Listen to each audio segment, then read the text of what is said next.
318 साल बाद कहा जा रहा है कि औरंगजेब की कब्र खुदेगी।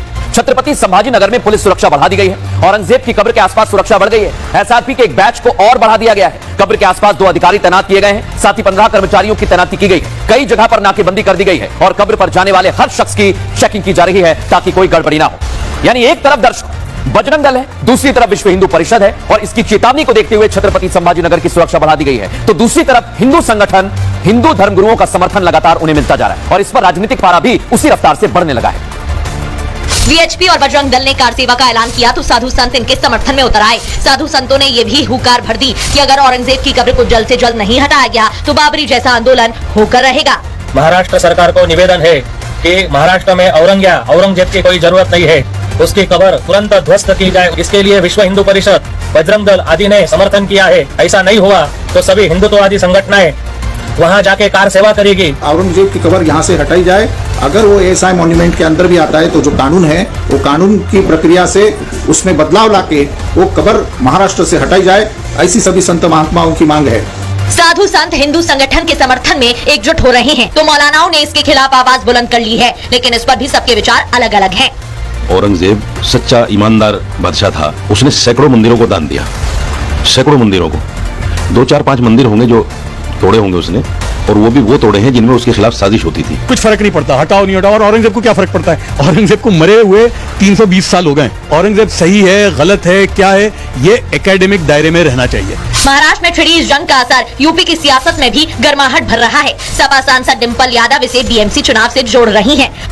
जैसे जैसे चुनाव आएंगे पास और नजदीक, इस तरह की सियासत बढ़ती जाएगी, क्योंकि ये जो इनकी जो भावना है, ये विभाजन की नीति और नीयत से काम करके सत्ता में बने रहना चाहते हैं।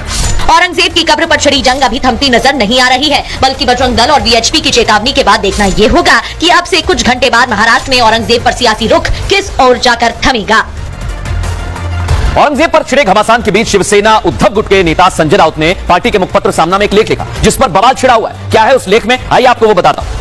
औरंगजेब पर घमासान मचा हुआ है दर्शकों, क्योंकि शिवसेना मुखपत्र सामना में केंद्र सरकार पर निशाना साधा गया। भारत को हिंदू पाकिस्तान बनाया जा रहा है। सामना में यह लिखा गया, देश में धार्मिक नफरत का माहौल है, बंटवारे की तरह। सामना के आरोपों पर भारतीय जनता पार्टी और शिवसेना का पलटवार सामने आया। उन्होंने कहा, हमने कश्मीर से कन्याकुमारी तक देश को जोड़ा है। संजय राउत शिवसेना को खत्म कर ही दम लेंगे। संजय राउत सत्ता के लिए कुछ भी कर सकते हैं, ये एकनाथ शिंदे ने कहा है। अब आप सोचिए दर्शकों, कोल्हापुर में शिवाजी महाराज यूनिवर्सिटी का नाम छत्रपति शिवाजी महाराज करने को लेकर भी कुछ घंटे बाद प्रदर्शन होने वाला है, जिसमें हिंदूवादी संगठनों के साथ ही टी राजा के शामिल होने की खबर मिल रही है।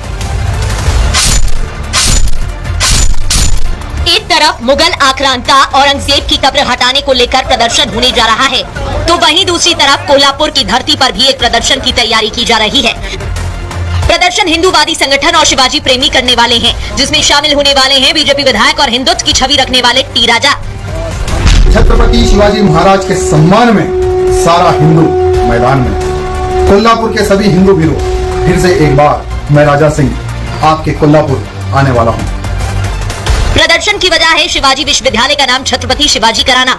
इसे लेकर लंबे समय से हिंदूवादी संगठन मांग कर रहे हैं ताकि छत्रपति शिवाजी महाराज को सम्मान दिया जा सके, और इसके लिए 17 मार्च को बड़ी तादाद में लोग जुड़ने वाले हैं। खुद टी राजा ने एक वीडियो के माध्यम से लोगों को जुड़ने की अपील की है। साथ ही कहा है कि जो लोग छत्रपति शिवाजी महाराज को सम्मान से वंचित रखना चाहते हैं, ये उन लोगों को चुनौती है। 17 मार्च के दिन कोई कार्य नहीं करना है, सभी दुकानें बंद करना है। पूर्ण समय इस मोर्चे के लिए आप सबको देना है। बहुत बड़ा मोर्चा रहेगा। एक दिन हम सबके छत्रपति शिवाजी महाराज के सम्मान के लिए हमें देना है।